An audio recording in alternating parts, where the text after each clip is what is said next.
আপনাদের এলাকার কৃতি সন্তান বিশিষ্ট আলেম দ্বীন হযরত মাওলানা মুফতি হাফিজুর রহমান সাহেব হাফিজাহুল্লাহ। আরও আলোচনা পেশ করেছেন হযরত মাওলানা হাফেজ ইব্রাহিম আল হাবিব সাহেব। মঞ্চভূমিষ্ঠ সম্মানিত এলাকার ওলামাই কেরাম, পার্শ্ববর্তী এলাকা থেকে আগত দিনদার ইমানদার মুসলমান ভাইয়েরা, পদ্মার অন্তরালের সম্মানিতা মা এবং বোনেরা, আল্লাহ রব্বুল ইজ্জাত ওয়াল জালাল তার আলিশান দরবারে কালিমাতু শুকর আদায় করছি যে মহান আল্লাহ রব্বুল আলামিন অতীব মেহেরবানি করে আজকের ইসলামী মহাসম্মেলনে দিক বিদিক থেকে আমাদেরকে পঙ্গপালের মতো কোরআন থেকে মধু আহরণ করার উদ্দেশ্যে আমাদেরকে ছুটে আসার সুযোগটুকুন যে আল্লাহ রাব্বুল আলামিন দান করেছেন, মনিবের দরবারে কালিমাতু শুকর আদায় করছি। হৃদয়ের সবটুকুন আবেগ উজাড় করে, হৃদয়ের সবটুকুন শ্রদ্ধা নিবেদন করে স্মরণ করছি মহান আল্লাহ রাব্বুল আলামিনকে, তার দেওয়া জবান দিয়ে, তার ওই শেখানো ভাষা দিয়ে, রাতের নিস্তব্ধতাকে ভেঙে দিয়ে, সিংহের মতো গর্জন দিয়ে, মুজাহিদের মতো আকাশ বাতাস মুখরিত করে আমরা সকলে একযোগে সমস্বরে পড়ছি আলহামদুলিল্লাহ। এটা যদি হয় আকাশ বাতাস মুখরিত করে, তাহলে এক কাপ চায়ের বিনিময়ে স্লোগানটা তো অনেক জোরে হয়। এখানে তো চা দেওয়া হবে না, আসা যাওয়ার গাড়ি ভাড়া দেওয়া হয় নাই। আপনি এখানে নিঃস্বার্থ এসেছেন শুধুমাত্র আল্লাহ এবং তার রাসূলের সন্তুষ্টির জন্য, ঠিক কিনা? সুতরাং যে আল্লাহ তাআলা আমাদেরকে এখানে আসার সুযোগ করে দিলেন, আমাদেরকে আল্লাহ তাআলা কিছু সময় কোরআনের মাহফিলের ছাত্র হওয়ার সুযোগ করে দিলেন, মনিবের দরবারে কালিমাতু শুকর আরো দারাজ কণ্ঠে সকলে আওয়াজ দিয়ে পড়ছি আলহামদুলিল্লাহ। রব্বানা লাকাল হামদ হামদান কাসীরান তাইয়িবান মুবারাকান ফীহি ইয়া রাব্বি লাকাল হামদু কামা ইয়ানবাগি লিজালালি ওয়াজহিকা ওয়া আযীম সুলতানিকা। আমরা শুকরিয়া আদায় করলাম কার? এই পাশের ভাইয়েরা আওয়াজ দিয়ে একটু জোরে দিতে হবে, কথা বলতে কোনো কষ্ট হচ্ছে নাকি? আমরা শুকরিয়া আদায় করলাম কার? আরো একটু জোরে বলেন তো আল্লাহ। আরো একটু জোরে, আরো একটু জোরে। আপনি একটু আস্তে, আল্লাহ তাআলা আপনাকে কণ্ঠ দিয়েছেন, কথা বলার স্বাধীনতা দিয়েছেন, বাক শক্তি দিয়েছেন। একটা কুকুর কথা বলতে পারে, হা ও বে মো করে, বিড়াল মেও মেও করে, কিন্তু আপনার বাসা আশরাফুল মাখলুকাত, এত উন্নত সৃষ্টি, আপনাকে সর্বশ্রেষ্ঠ মাখলুকাত করেছেন, আর সেই জবান দিয়ে আপনি দুনিয়ার কত স্লোগান দিলেন। যখন আল্লাহ এবং রসুলের বেলায় আসে তখন স্লোগানটা তখন আপনার একবারে ছোট হয়ে যায়। সেখানে আসলে আপনি কৃপণতা করেন। জোরসোরে জবান খুলে বলতে হবে, আজকে এই মাহফিলে আসার সুযোগ কে করে দিয়েছেন? আল্লাহ রাব্বুল আলামিন আমাদেরকে পছন্দ করেছেন। নবীজি বলেন, মান ইউরিদিল্লাহু বিহি খায়রান ইউফাক্কিহু ফিদ্দীন। আল্লাহ তাআলা যার কল্যাণ চান, আল্লাহ তাআলা তাকে দিয়ে শুধুমাত্র দ্বীনের কাজ করায়। সুবহানাল্লাহ। দ্বীনের পথে চলতে পারা, দ্বীনের কাজ করতে পারা, এটা আল্লাহ তাআলার একান্তই দয়া, ঠিক কিনা? সুতরাং আমরা কিছু সময় আজকে কোরআন থেকে কথা বলবো। এই কোরআন থেকে কথা বলতে গেলে আমরা কোরআন থেকে কথা বলতে চাই। আপনারা কি শুনতে রাজি আছেন? সবাই কিন্তু শুনতে রাজি নাই। শুনতে রাজি আছেন? শুনতে রাজি আছেন? দেখি কারা কারা শুনতে রাজি। আল্লাহু আকবার। আর একটু জোরে আল্লাহু আকবার। এই কোরআন থেকে কথা বলতে গেলে আজকে আমি যখন কোরআন থেকে কথা বলতে যাব, তখন কিন্তু আজকে আমার বক্তব্যটা হতে পারে আজকের মাহফিলের সম্মানিত সভাপতি মহোদয় সৈতন খিলাফ দাখিল মাদ্রাসার সম্মানিত মোদাররিস আলহাজ মাওলানা রইসউদ্দিন সাহেবের বিরুদ্ধে যাওয়ার সম্ভাবনা রয়েছে, তাই বলে কি আপনারা আলোচনা শুনবেন? অনেকে মনে হয় না কি শুনবেন। সবাই বলেন শুনবেন। আজকের মাহফিলের সম্মানিত প্রধান অতিথি ডক্টর আব্দুল আলিম তালুকদার সাহেবের বিরুদ্ধে গেলে শুনবেন? জোরে কান শুনবেন। যদি আপনার দলের বিরুদ্ধে যায় তাও শুনবেন? সত্যি তো? বুঝে শুনে বললেন কিন্তু শুনবেন। যদি আপনার বাবার বিরুদ্ধে যায়, যদি আওয়ামী লীগের বিরুদ্ধে যায়, বিএনপির বিরুদ্ধে যায়, জাতীয় পার্টির বিরুদ্ধে যায়, যার বিরুদ্ধে যাক হুজুর, আমরা একটা কথায় একমত পোষণ করি হুজুর, আপনার বক্তব্য সভাপতির বিরুদ্ধে যাক আমাদের আপত্তি নাই, প্রধান অতিথির বিরুদ্ধে যাক আমাদের আপত্তি নাই, আমার দলের বিরুদ্ধে যাক, আমার পীরের বিরুদ্ধে যাক, আওয়ামী লীগ বিএনপি জাতীয় পার্টি যার বিরুদ্ধে যাক, কোনো সমস্যা নাই। আমরা একটা কথায় একমত, আল্লাহ এবং রাসূলের বিরুদ্ধে যাওয়া যাবে না। কথা বলেন ঠিক কিনা?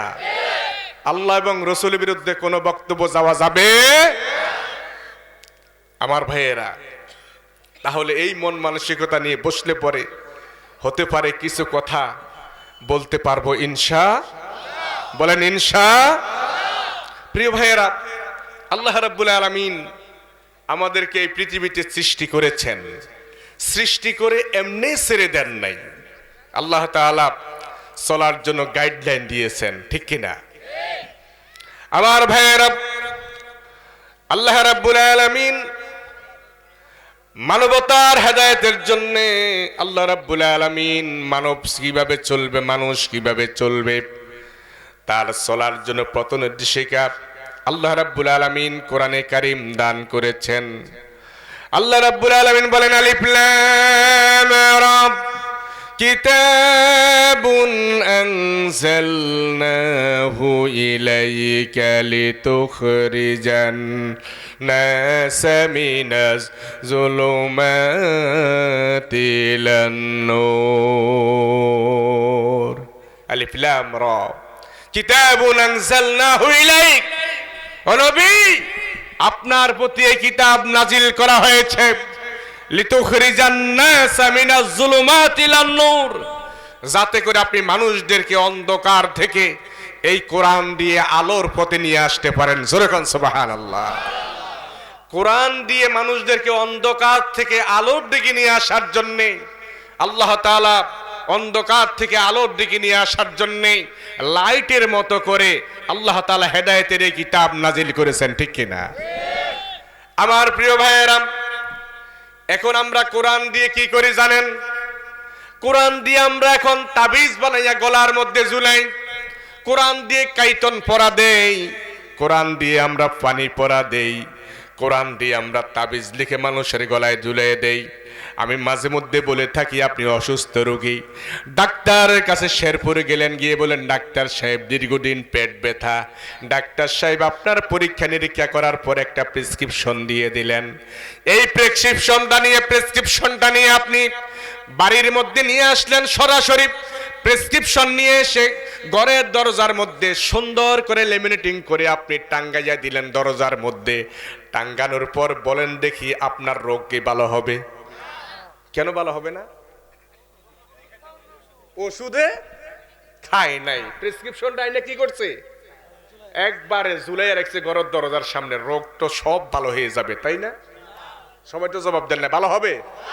আরো জোরে কোন ভালো হবে? আচ্ছা, এটাও করলেন না, আপনি আরেকটা কাজ করলেন, প্রেসক্রিপশনটাকে পানির মধ্যে ভালো করে ধুইলেন, ধুইয়া টুইয়া ওই পানিটা খাইয়ে ফেললেন, রোগ ভালো হয়ে যাবে? জোরে কোন না, ভালো হবে? আরো জোরে কোন ভালো হবে? ভালো হবে কেমনে বলেন না? এটার ওষুধ খাইতে হবে, ওই মোতাবেক ওষুধ খেতে হবে। ওষুধ খাইলে পরে আপনার রোগ আশা করা যায় ভালো হয়ে যাবে, ঠিক কিনা?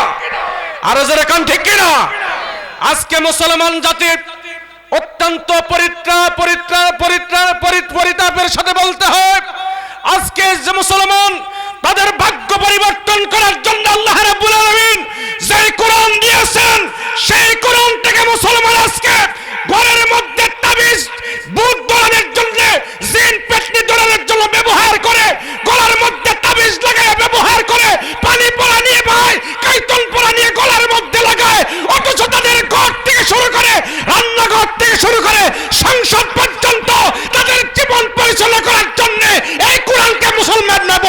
ঠিক কিনা? তাদের সারা জীবনও যদি কাইতন ফরাও দেয়, এই সমাজ কোনোদিন পরিবর্তন হবে না। পানি পড়া দিয়ে যদি সব মানুষকে দিয়ে যদি পানি পড়াও দেয়, রোগ ভালো হবে না। রোগ ভালো হবে কখন? আল্লাহ তাআলা বলেন, তাহা মা আনজালনা আলাইকাল কুরআনা লিতাশকা। আল্লাহ পাক বলেন, হে নবী, আপনার প্রতি এই কিতাব এই জন্য নাজিল করা হয় নাই যে এই কিতাব আপনাকে হতভাগ্য করে দিবে, বরং এই কিতাব যাদের কাছে থাকবে তারা হবে পৃথিবীর সর্বশ্রেষ্ঠ জাতি। তাদের হাতে নেতৃত্ব, কর্তৃত্ব, সারা পৃথিবী শাসন করবে তারা। অথচ আজকে সারা পৃথিবীতে তারা কোথায় শাসনের মধ্যে নাই। যেখানে তাকাই সেখানে মার খায়, যেখানে দেখি সারা পৃথিবীতে পানির মূল্য আছে, মুসলমানের রক্তের কোনো দাম নাই। ঠিক কিনা? আরো যারা কান ঠিক কিনা? কারণটা কি জানেন? কারণটা হলো, কবি বলেন, ও জামানা মে মুআজ্জমে থে মুসলমান হোকর, और तुम खाके बने हो तारके कुरान होकर। এই শেয়ারগুলো শহীদ আল্লামা দেলোয়ার হোসেন সাইদী রহমতুল্লাহ আলাইহির জবান থেকে শুনতে কতই না ভালো লাগতো। ঠিক কি না? আমার প্রিয় ভাইয়েরা, বিশ্বাস করেন, যদি আল্লামা দেলোয়ার হোসেন সাইদী রহমতুল্লাহ আলাইহি কোরআনের আন্দোলন না করতেন, যদি তাবিজের ব্যবসা করতেন, পীরের ব্যবসা করতেন, বাংলাদেশে উনার থেকে বেশি মুরিদার কোনো পীরের হতো না। শুধুমাত্র কোরআনের আন্দোলন, দ্বীনি আন্দোলন করার জন্য এবার কান খুলে শুনে মুসলমান, কান খাড়া করে শুনেন মুসলমান, কোরআন বিজয়ের আন্দোলন করা, দ্বীন বিজয়ের আন্দোলন করা, এটা নফল নয়। নামাজ পড়া যেমনি ভাবে ফরজ, রোজা রাখা যেমনি ভাবে ফরজ, একামতে দিন আন্দোলন করা তেমনি ভাবে ফরজ। আরো জোরে কোন ঠিক কিনা? উলামায়ে কেরাম বলেন ঠিক কিনা? একামত দিনের আন্দোলন করা নফল নয়, কি? সবাই জোরে কোন, আরো জোরে কোন, আরো জোরে বলেন, আন আকিমুদ্দিন ওয়ালা তাতাফাররাকু ফি। দিন কায়েম করো, এক্ষেত্রে পারস্পরিক বিচ্ছিন্ন হইও না। আপনি কবেন যে হুজুর তাই মানে জামাত ইসলাম করা ফরজ নাকি? নট। সরমনাই করা ফরজ নাকি? না। হেফাজত ইসলাম করা ফরজ নাকি? না। শুনেন মুসলমান ভাইয়েরা, দিন কায়েম করা, কোরআনের বিধান কায়েম করা ফরজ। এই ক্ষেত্রে যারা একতাবদ্ধ হয়ে কাজ করে, এদের যেই কোনো একটার সাথে আপনি সংযুক্ত থেকে কাজ করবেন। যদি মনে করেন একটাও তাদের আকীদা ভালো নাই, একটার সাথেও আপনার সাথে মিল হচ্ছে না, আপনি নিজে একটা দ্বীনি সংগঠন করে কোরআন বিজয়ের আন্দোলন করে আপনি কোরআন বিজয়ের চেষ্টা করতে হবে, তারপরে এই কাজ থেকে দূরে সরা যাবে। ডাইরেক্ট কথা। আপনাকে বলি না আপনি জামাত ইসলাম করেন, হেফাজত ইসলাম করেন, চরমনাই করেন, আপনি অন্য কোনো ইসলামী ঐক্যজোট করেন, খেলাফতে মজলিস করেন, দরকার নাই, আপনার করার কোনো দরকার নাই। কিন্তু দ্বীন বিজয়ের আন্দোলন করা ফরজ। একটা পছন্দ হয় না, নিজে একটা দল গঠন করেন, ইসলামিক দল, কোরআন বিজয়ের আন্দোলনের চেষ্টা করেন, তারপরে এই কাজ থেকে দূরে সরা যাবে। এবার দ্বীনি আন্দোলন করা যে ফরজ, এই বিষয়ে আমি কিছু সামনে আলোচনা করব ইনশাআল্লাহ। আপনারা কি শুনতে রাজি আছেন? আপনারা কিন্তু প্রথমেই কিন্তু স্বীকৃতি দিয়েছেন, হুজুর যার বিরুদ্ধে যাক আমরা কিন্তু ওয়াজ শুনবো। কিন্তু শুনবেন তো? শুনবেন তো? দেখি কারা কারা শুনবেন না, হাত উঠে দেখান তো। এই শুনবো না, দেখি কার কাছে ওয়াজ করি আমি। হেরা আলোচনা শুনবে না। শুনবেন? শুনবেন? শুনবেন? শুনবেন? দুইটা হাত উঠে বলেন তো আল্লাহু আকবার। জোরে সোরে একটা তাকবীর হবে, দিবেন? তাকবীর দিবেন? তাকবীর দিবেন? তাকবীর কার? তাকবীর কার? নারায়ে তাকবীর। বীর মুসলমান দরওয়াল কোরআন ফিরিয়ে আনো সে হারানো সম্মান। নারায়ে তাকবীর। যারা স্লোগান দিবেন না, কিয়ামতের দিন আমি আল্লাহর দরবারে তার বিরুদ্ধে মামলা দায়ের করব। আমি তার বিরুদ্ধে মামলা করবো রব্বুল আলামিন। আমি আমি দুনিয়ার কোনো নেতার স্লোগান দেই নাই, নারে তাকবীর স্লোগান দেওয়া ফরজ। জোরে কয় টাকা? নারে তাকবীর স্লোগান দেওয়া কি? জোরে কোন নারে তাকবীর স্লোগান দেওয়া কি? এবার কবেন হুজুর প্রমাণ দেন। আল্লাহ তাআলা বলেন ও রব্বাকা ফাকাব্বির, ও রব্বাকা ফাকাব্বির, আপনার রবে তাকবীর দেন। সুবহানাল্লাহ। আমি কি কইছি কোন দলের স্লোগান দেন? আমি কি বলছি? স্লোগান কার? আল্লাহ। আর এত আস্তে স্লোগান কার? আল্লাহ। এবার হাতটা উঠান তো, উপরের দিকে হাতটা উঠান তো সবাই। কে উঠায় নাই? শান্ত আশেপাশে উড়েছে তো সবাই। এবার হাতটা মুষ্টি করান, মুষ্টি মুষ্টি হয়েছে।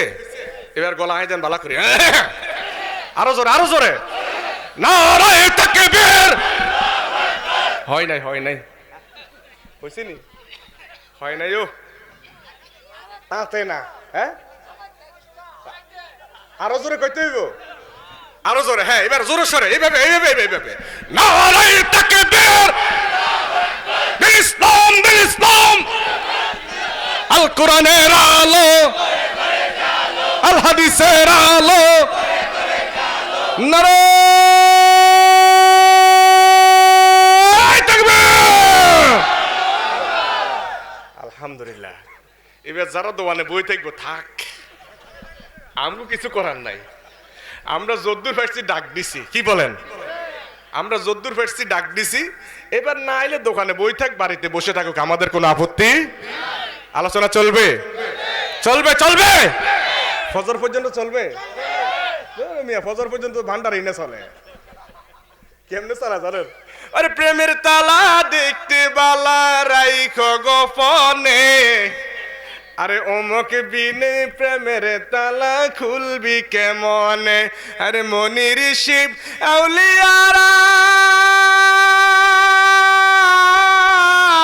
আবাজান তোমার হাতে চাবি তালা। এরা মনে করছে আমরা এটি পারি না, আমরা সবই পারি। আরেক গ্রুপ আছে কি কয় জানেন?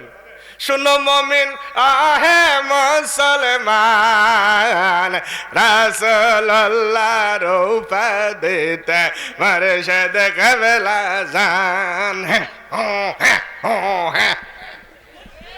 আসেনি, আসেনি কি রে ভাই? এটা কি আবার?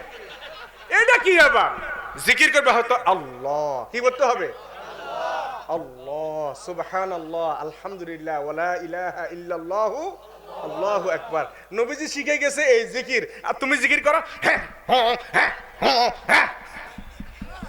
আসেনি রে ভাই? আবার কি কয় জানেন? পীরের কেরামতি কেমনে কয়? কয় পানির নিচে বাতি জ্বলে, জ্বর বাতাসে নিবে না। কেরামতি কেমনে খেলা দেখেন?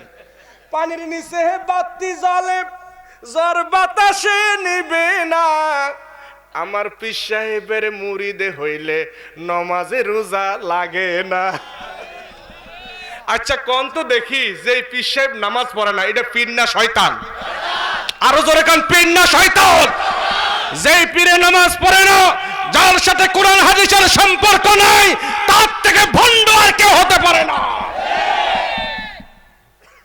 আমার মুসলমান ভাইয়েরা, আল্লাহ রাব্বুল আলামিন পৃথিবীর মানুষকে সৃষ্টি করেন নাই, তাদের সমস্ত দাবিগুলা পূরণ করেছেন। কেমনে দেখেন আমার ভাইয়েরা, আমার মুসলমান ভাইয়েরা মনোযোগ সহকারে শুনেন। মানুষের চাহিদাগুলো আল্লাহ রাব্বুল আলামিন কেমনে পূরণ করেছেন? মানুষের চাহিদা সাগরের পথে বড় বড় জাহাজ নিয়ে এক দেশ থেকে আরেক দেশের মধ্যে নাবিকেরা চলাচল করে। নাবিকেরা চলাচল করতে গিয়ে এক দেশ থেকে আরেক দেশে চলে যায়। দিনের বেলায় তারা পথ নির্ণয় করার জন্য আকাশের সূর্যের দিকে তাকিয়ে তারা পথ নির্দেশিকা তারা পেয়ে যায়। ডান দিকে যাবে না বাম দিকে যাবে, এক দেশ থেকে আরেক দেশে যাওয়ার পথে হাজার হাজার মাইল নদী, শত শত মাইল নদী, সাগর মহাসাগর। এই পানির মধ্যে ডান দিক বাম দিক পশ্চিম পূর্ব কোনো কিছু বুঝতে পারা যায় না। নাবিকদের সুবিধার জন্য আল্লাহ রাব্বুল আলামিন আকাশের মধ্যে দিনের বেলা সূর্য দিয়ে দিলেন। দিনের বেলা সূর্যের দিকে তাকিয়ে নাবিকেরা তাদের পথ গতিপথ নির্ণয় করে। এবার রাত্রের অন্ধকারে নাবিকেরা কিভাবে তাদের গতিপথ নির্ণয় করবে, সেই জন্য আল্লাহ রাব্বুল আলামিন আকাশের মধ্যে রাত্রিবেলায় আল্লাহ পাক তারকা ফিট করে দিলেন।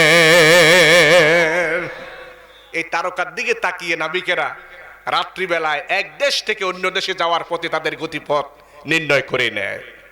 আমার ভাইরা, শুধু তাই নয়, মরুভূমির মধ্যে হাজার হাজার মাইল মরুভূমি, মরুর যাত্রীরা যাতে করে মরুভূমির মধ্যে হারিয়ে না যায়, সেই জন্য আল্লাহ রাব্বুল আলামিন মরুভূমির মধ্যে নিশানা তৈরি করে দিলেন। এই নিশানা দেখে দেখেন মরুর যাত্রীরা তাদের গতিপথ নির্ণয় করে মরুর রাস্তা চলে, মরুর পথ চলতে থাকে। শুধু তাই নয়, পাহাড়ের মধ্যে মানুষেরা যাতে হারিয়ে না যায়, সেই জন্য আল্লাহ রাব্বুল আলামিন পাহাড়ের ভিতরে ছোট ছোট গিরিপথ তৈরি করে দিলেন।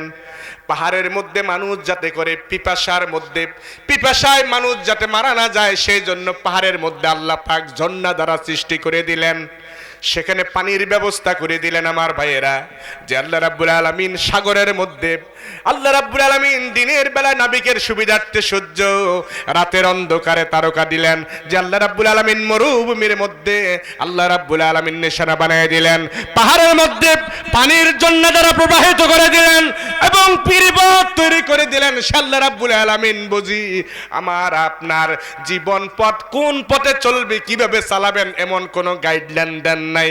অবশ্যই আল্লাহ রাব্বুল আলামিন গাইডলাইন দিয়েছেন, সেটা হলো কোরআন। সেটা কি বলেন না, সেটা কি?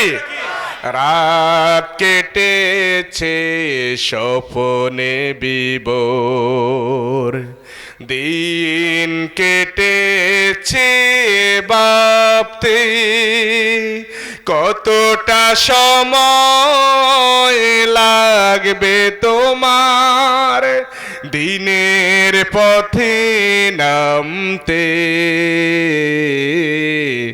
দিনের পথে নামতে। আমার ভাইয়েরা, মানুষ যাতে তার জীবনের বাঁকে বাঁকে হারিয়ে না যায়, সেজন্য আল্লাহ রাব্বুল আলামিন ইসলাম নামক জীবন ব্যবস্থা দিলেন। ইসলাম নামক জীবন ব্যবস্থা আল্লাহ রাব্বুল আলামিন দিয়ে দিলেন। আল্লাহ রাব্বুল আলামিন আমাদের ইসলাম নামক জীবন ব্যবস্থা আমাদেরকে দিলেন। আমরা মুসলমানেরা বুঝতে ভুল করেছি, জীবনের মধ্যে আমরা তিনটা ভুল করেছি। জানেন কি ভুল?